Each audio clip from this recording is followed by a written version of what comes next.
So the new talking point is rogue persecutors. Prosecutors, I mean.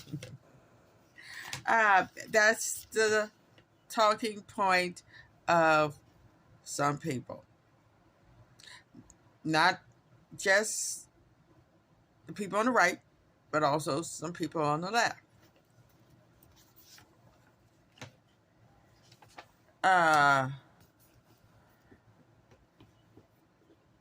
This is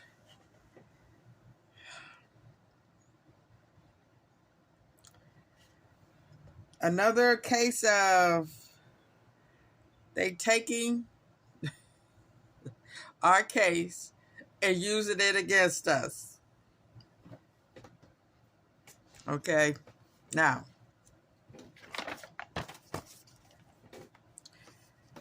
you've heard a lot of the politicians talking about it, about these rogue prosecutors. Okay, now I'm gonna read some from this magazine, the imprints.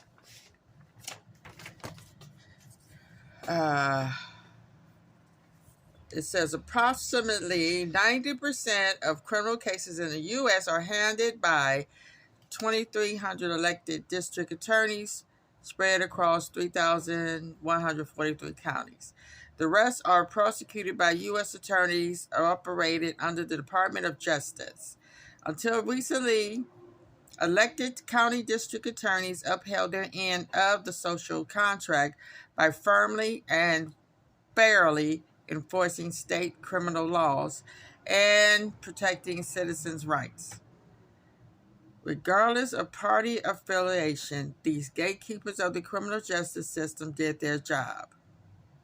Over the past 30 years, they played a critical role in driving down crime rates when peaked in 1992 by prosecuting violent criminals, while at the same time creating thousands of alternatives to incarceration, such as drug courts, domestic violence courts, mental health courts, and other highly successful programs. The change in 2015 with the launching of the George Soros-funded Progressive Prosecutor Movement. This movement is animated by two beliefs. The first is that the entire criminal justice system is systematically racist. The second is that the only way to fit the system is to dismantle it by replacing law and order district attorneys with pro-criminal and anti-police district attorneys. The sick irony of this movement is that in the area where it was prevailed, the most harm has been done to the racial minorities whose interest it purports to represent. Origin of the movement. The Progressive Prosecutors Movement, more accurately called the Rogue Prosecutor Movement, is the predictable outgrowth of efforts to earlier Marxist radicals to alter or destroy the American way of life. At its root, in the belief that our country and its institutions, including capitalism, are racist. Now, let me read that again. I want to get the good sense of this. This is a good indication of where they're coming from. At its root is the belief that our country and its institutions, including capitalism, are racist. One of the early leaders of the movement to abolish prisons is the infamous Angela Davis. Really? You're going to take away prisons? That's a lie. Now in her 80s, who in her 2003 book, Are Prisons Obsolete?, equated prisons to the modern day slavery. The prison, she wrote, has become a black hole into which the detritus of contemporary capitalism is deposited. Throwing people into prison, she continued, relieves us of the responsibility of seriously engaging with the problems of our society, especially those produced by racism and increasingly global capitalism. Patriots Colors and Alicia Garcia, aka Alicia Schwartz, co-founders of the Black Lives Matter, have also had enormous influence. Colors are militant, radical, and convicted felon, is a protege of the director of the Labor Community Strategy Center, whose purpose is to build an anti-racist, anti-imperialist, and anti-fascist united front. Garcia said at her international gathering of Marxists in 2015, it is not possible for a world to emerge where Black Lives Matter if it's under capitalism. And it's not possible to abolish capitalism without a struggle against national opposition and gender opposition. During a 2017 PBS interview, Garza heaped praise on Angela Davis for her work exposing the carceral state, a state in which people are incarcerated in prison, and calling for its dismantling. The involvement of this movement of billionaire George Soros, who had been funding liberal causes for years, can be traced to his hiring of attorney Whitney Timas in 2015. Timas, who had worked in a public defender and prosecutor, was connected to the Vera Institute of Justice, where she focused on the role of prosecutors in perpetrating racial disparity. There she met a ACLU Cockburn, who was working to end mass incarceration. Mass incarceration. Now,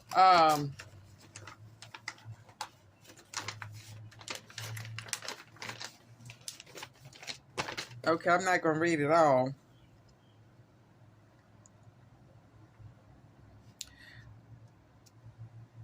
And they discussed the role of prosecuting the low visibility of elections for county, district attorneys, and the fact that most people don't even know who their local DA is. The opponents of the death penalty, Timas and Cockburn, hatched a plan to elect anti-death penalty prosecutors and persuade Soros to give over $1 million to groups that were successful in electing such district attorneys in Louisiana and Mississippi. Eventually, the modest aim to unseat pro-death penalty prosecutors grew into a national movement with a more ambitious goal.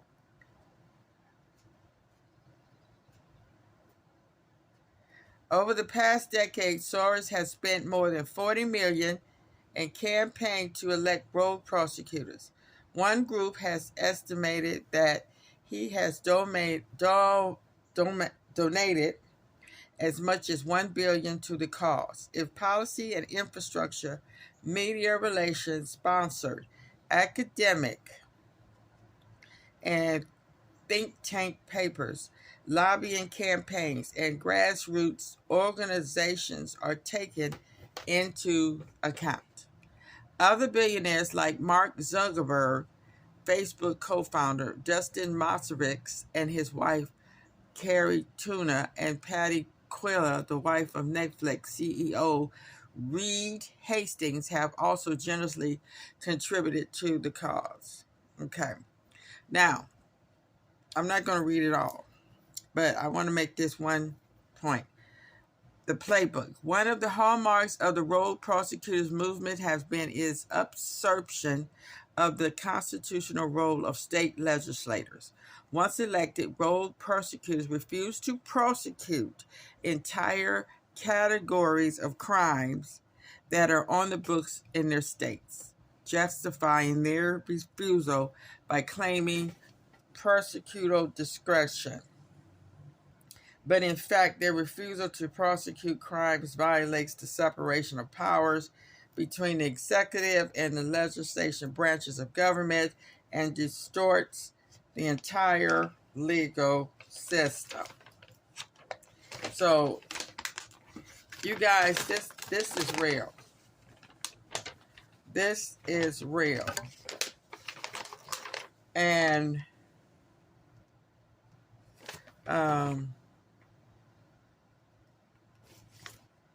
so now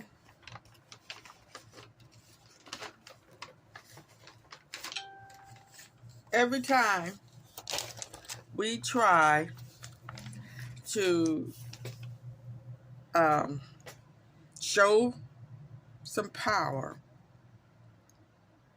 this is what happens.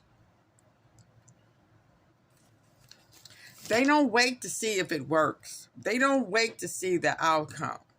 They look at it as a whole. Of course, in any functioning society, you're going to have some people that's going to take advantage of the situation, and you're going to have mistakes. Yes, they have let people out of prison that they shouldn't have. They've been doing that for years. They have been doing that, and that's always a good talking point during election time. They could always find a instance where a judge let a defendant, a criminal, out, and he goes out and kills somebody while he's out on bond. That happens.